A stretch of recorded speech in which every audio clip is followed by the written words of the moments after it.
Olá, amados, graça e paz da parte do Senhor Deus Todo-Poderoso. Queridos, vocês já observaram como a notícia trágica marca mais nas nossas vidas do que as notícias boas? Na realidade, assim, nós temos por hábito assimilar aquilo que é trágico, aquilo que é dramático, as notícias que não são tão boas assim. E esquecemos às vezes das notícias boas. Isso é característica do homem. Geralmente quando nós ligamos a televisão para ver o jornal, nós vamos naqueles mais sensacionalistas, naqueles que mais passam notícia considerada notícia ruim. Essa que é uma grande realidade na vida do ser humano.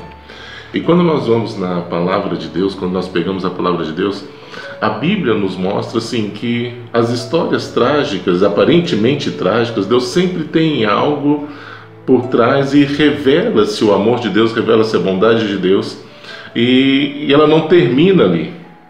Sempre Deus tem algo preservado para que aquilo que pareça mal se torne bom. Quando nós pegamos a história de Abraão e Sara, a notícia que marcava e que permeava a vida deles era que Sara era estéril e que não teria filhos. Mas aí Deus vai e entra com a provisão, e aquela que era estéril com 90 anos, 91 anos, vem e gera um filho. E desse filho cumpre-se uma promessa a Abraão, onde se forma uma nação. Quando nós pegamos a história de Jó passando por tudo o que ele passou, a expectativa para a vida dele era que fosse o caos. Mas Deus entra com a provisão. A história de Ruth e Noemi, a expectativa é que elas passariam por vários problemas, mas Boaz entra como resgatador e Ruth acaba entrando na própria genealogia do Cristo. Quando nós pegamos a história de Lázaro, que já há 4 dias cheirava mal, depois de ter ido a óbito, a expectativa é que não tinha mais jeito, mas o Senhor entra com a provisão e Lázaro volta à vida para poder glorificar e bendizer o nome do Senhor. Quando nós vamos na história de Jesus no caminho de Emaús, junto com os discípulos, ali em Lucas, no capítulo 24, do versículo 13 até o versículo 31, nós vemos que os discípulos estavam indo para o caminho de Emaús, que dista de Jerusalém em questão de 11, vão colocar até 15 quilômetros, ou seja, lugar perto. E eles estavam discutindo a respeito das últimas notícias. E no versículo que nós podemos pegar, entre o 17 e 20, diz que Jesus Cristo se aproxima deles e diz assim: e ele lhes disse, que palavras são essas que caminhando trocais entre vós, e por que estáis tão tristes? E respondendo um, cujo nome era Cleopas, disse-lhe: és tu só peregrino em Jerusalém, não sabes as coisas que nela têm acontecido nesses últimos dias? E Jesus lhes perguntou: quais?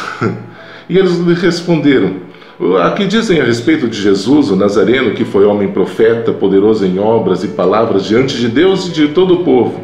E como os principais sacerdotes e os nossos príncipes o entregaram à condenação à morte e o crucificaram. Ou seja, a última notícia que eles tinham era que Jesus Cristo tinha sido crucificado. Mas quando Jesus Cristo se aproxima deles, Jesus Cristo não é hipócrita. E começa a perguntar para eles, fala assim: olha, o que é que vocês estão conversando? Quais são as últimas notícias para a vida de vocês?